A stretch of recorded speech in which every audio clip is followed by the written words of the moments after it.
You spend decades reinvesting every dividend. Every payment buys more shares. Every new share produces more income. And every year the snowball becomes larger. Then one day, continuing that process can make less sense than taking the cash. Does that happen at 60? At 65? At 70? The honest answer is that none of those ages automatically decides it. Your age matters. But it is not the real trigger. The decision changes when the job of your portfolio changes. During accumulation, your portfolio exists to buy more assets, expand future income, compound returns, and gradually reduce how much progress depends on your monthly contributions. During retirement, the job may become completely different. Now the portfolio may need to pay expenses, reduce forced sales, provide stability, and turn decades of saving into a better life. Imagine two investors who are both 65 years old. Both have a $700,000 dividend portfolio. The first still works. Their salary covers every expense. They plan to retire at 70 and do not need the dividend income today. Continuing to reinvest may still make perfect sense. The second investor is already retired. They have a $2,000 monthly expense gap. Their portfolio produces $24,000 per year in dividends. But they automatically reinvest those dividends while selling other investments to pay the bills. For that person, the DRIP may no longer be helping the plan. It may simply be moving money in one direction while forcing money out through another. In this video, you will see which age-related milestones actually matter, the three-number test for deciding whether to reinvest, and when it makes sense to use all, some, or none of your dividend income. You will also see why turning off automatic reinvestment does not mean abandoning compounding. If you value realistic retirement strategies instead of one-size-fits-all rules, leave a like, subscribe to the channel, and stay until the end. Because before finding the right age, we first need to understand what reinvesting dividends actually does and what it does not do. Reinvesting dividends means using the cash payment to buy additional shares. That creates three effects. You own more shares. Those shares can produce more future dividends, and the income can compound over time. A DRIP simply automates that process by using dividends to purchase more of the same investment. But there is an important distinction. Reinvestment is an allocation decision. It is not free money creating wealth by itself. If your portfolio pays you $1,000, you have three basic choices: spend it, hold it as cash, or invest it. Turning on automatic reinvestment simply chooses the third option for you. And usually it buys the same asset that paid the dividend. That can be convenient, but it can also ignore valuation, concentration, rebalancing needs, business quality, and changes in your retirement plan. Imagine one stock already represents too much of your income. Automatically buying more of it may increase the exact risk you should be reducing. So even during accumulation, you may prefer to receive dividends in cash and direct them toward the most underweight or attractive part of your portfolio. That is not abandoning reinvestment. It is selective reinvestment. Taxes add another layer. Inside a taxable brokerage account, reinvested dividends are still generally reportable as income, and ordinary and qualified dividends can receive different tax treatment.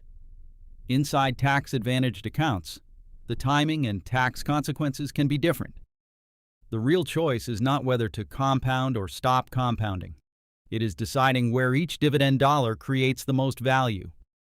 And that decision begins to change when you cross several important financial and retirement milestones.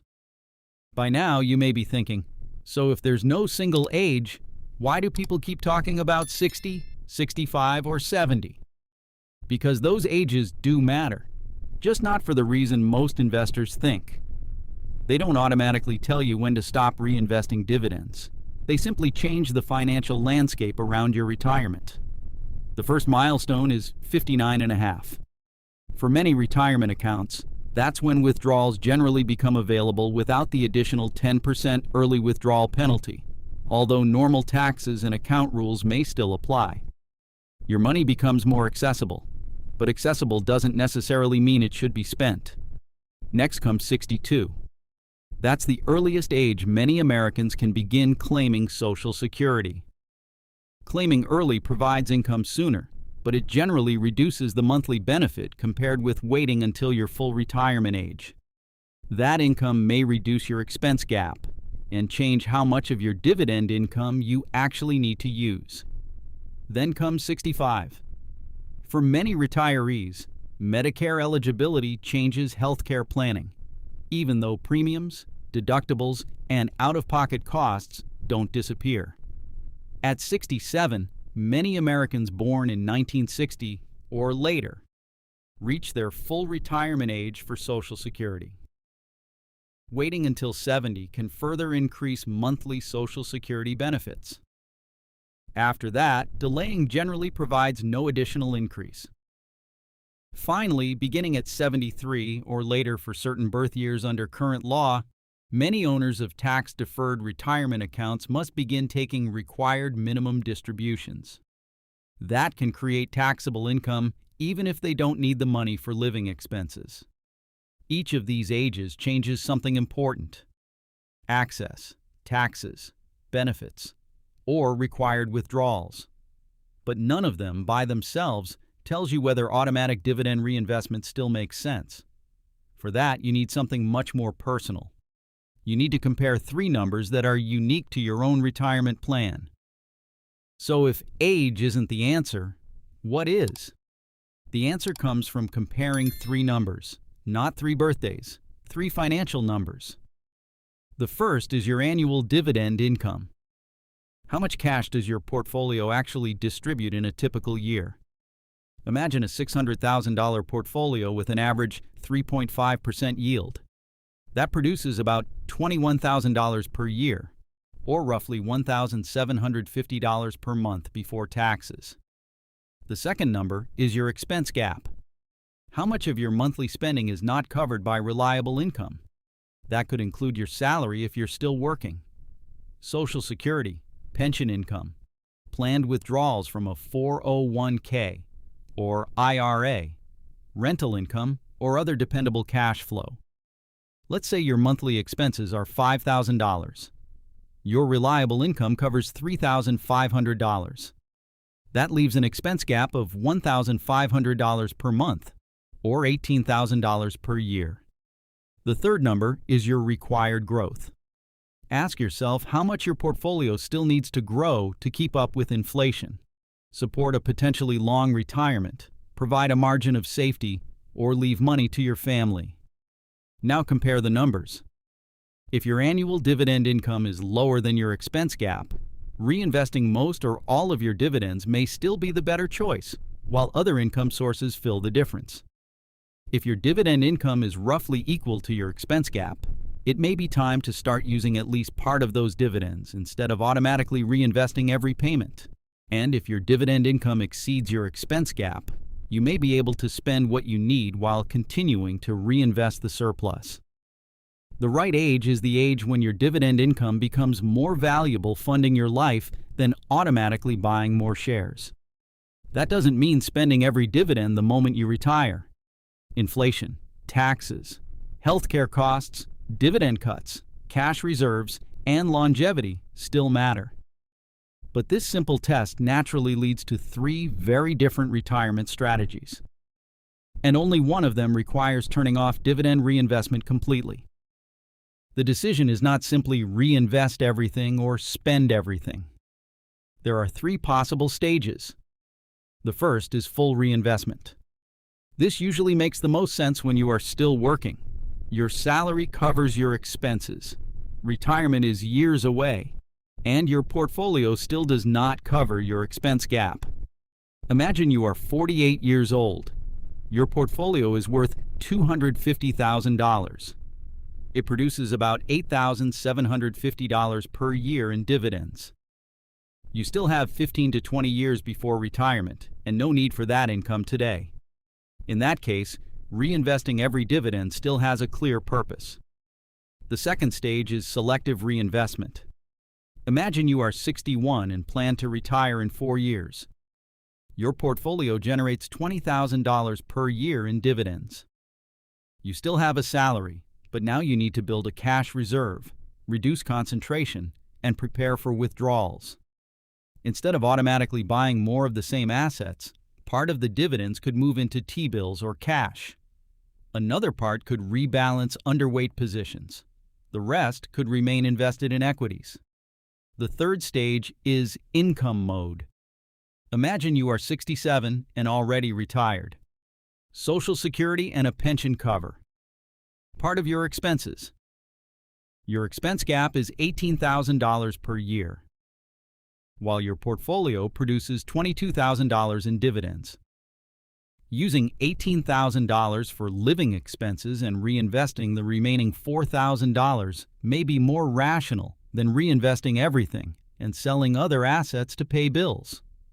Turning off automatic reinvestment does not mean spending every dividend. It can simply mean directing the money intentionally. And there is one situation where continuing to reinvest while selling other assets can undermine the exact retirement stability you are trying to create. Now we arrive at what may be the biggest paradox in dividend investing.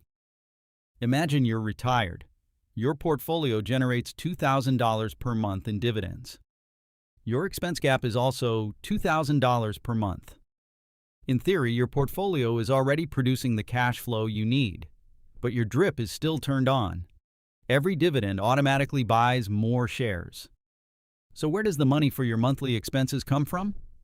You sell $2,000 worth of other investments. Think about what is actually happening. Your dividends are buying more shares.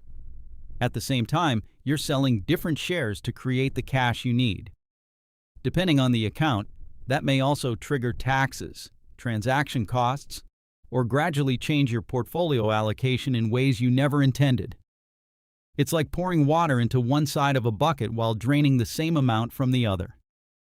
If your portfolio's natural cash flow already matches your spending needs, using those dividends directly may simply be the more efficient choice. That doesn't eliminate investment risk, and it certainly doesn't eliminate sequence of returns risk. But it may reduce how much you need to sell during a market decline. Imagine the market falls sharply in your first year of retirement. You need $24,000 to cover your annual expenses. Your portfolio already produces $21,000 in dividends. If you spend those dividends, you only need to sell about $3,000 of your investments. If you automatically reinvest every dividend instead, you would need to sell the entire $24,000. The economic value of your portfolio doesn't magically increase just because the cash arrived as a dividend. But the way you finance your retirement can change significantly. Of course, dividends are never guaranteed. Companies can reduce them, suspend them, or simply stop increasing them. That's why a retirement plan still needs diversification, liquidity, and flexibility. And even when the time comes to use your dividends, switching off automatic reinvestment overnight may not be the smartest transition. So, if there isn't one perfect age, is there at least a better time to start making this transition? For many investors, the answer is yes, not on a birthday. But roughly 5 years before the retirement date you're actually planning for. Not because 5 years is a magic number, because it gives you enough time to prepare your portfolio before you begin depending on it. About 5 years before retirement, start asking different questions. Estimate your future living expenses. Review your projected Social Security benefits. Calculate your expense gap. Compare it with your expected dividend income. Review your portfolio for unnecessary concentration. And begin thinking about taxes before withdrawals actually begin. Around 3 years before retirement, your strategy may become more intentional. Instead of automatically reinvesting every dividend, you might direct part of that cash into treasury bills or a cash reserve. You may rebalance away from positions that have become too large. And you can begin testing whether your retirement budget actually reflects the life you expect to live. By 1 year before retirement, your plan should be much more specific. Decide how much of your dividend income will be spent. How much will continue to be reinvested? Which accounts will provide withdrawals first? And maintain a cash reserve that helps you avoid making investment decisions under pressure. Once retirement begins, the process doesn't stop. Review your plan every year.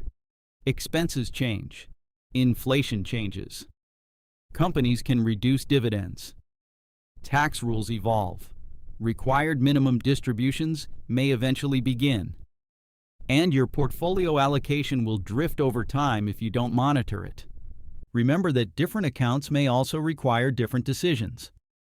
A taxable brokerage account, a traditional IRA, a 401k, and a Roth IRA each have different tax rules and withdrawal considerations.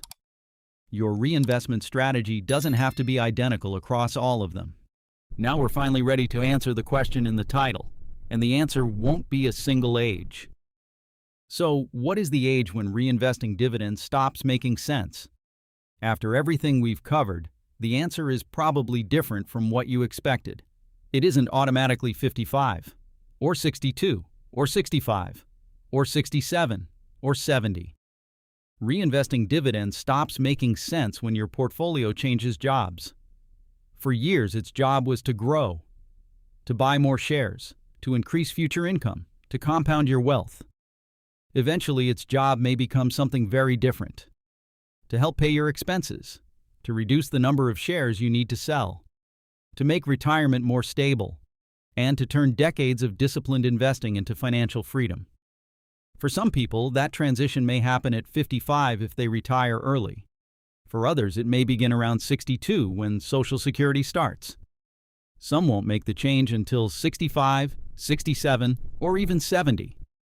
And for someone with substantial pension income, rental income, or a strong desire to leave a larger inheritance, it may never happen at all. Think back to the two investors we met at the beginning of this video. Both were 65 years old. Both owned a $700,000 portfolio.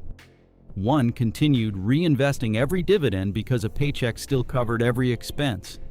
The other used the portfolio's cash flow because it already matched the family's expense gap. Same age, completely different decision. So before you turn off your drip, ask yourself 5 simple questions. Does my salary still pay for my lifestyle?